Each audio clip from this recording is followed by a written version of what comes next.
C'est un sujet qui peut peut-être fâcher, mais optimiser des process, c'est aussi se demander quelles sont les actions qu'un humain va faire et qui sont utiles.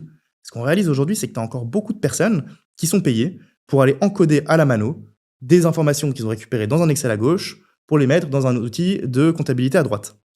Ce temps-là peut être fait sans aucune erreur, à tout moment de la journée, en automatique, par une machine.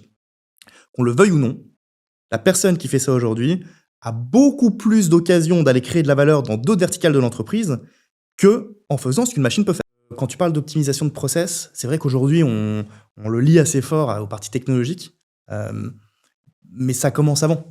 L'optimisation de process, c'est décorrélé de cette partie tech dans un premier temps. C'est juste de se dire comment est-ce que mes équipes travaillent et où est-ce qu'on n'est pas efficace et efficient. Les deux, en fait. Si jamais Annabelle qui bosse à la compta et Michel qui bosse en sales se parlent pas à un moment directement dès qu'il y a une conversion d'opportunités, tu sais que tu risques de prendre 1 jour, 2 jours, 3 jours dans les dents avant d'envoyer une facture. Si jamais tu oublies d'envoyer une facture, ça peut être un impayé.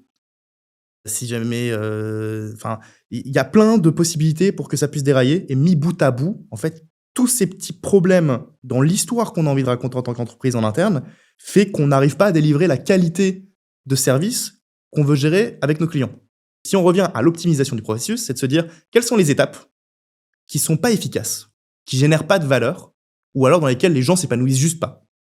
Et se dire, je vais venir supporter ces étapes-là avec des robots qui vont faire le travail à ma place. Les deux sont dissociables, la partie tech et la partie optimisation de processus. Mais aujourd'hui, l'une va difficilement sans l'autre parce que c'est la technologie qui permet d'accélérer encore plus les processus au-delà d'un niveau incompressible quand on garde les simples compétences humaines.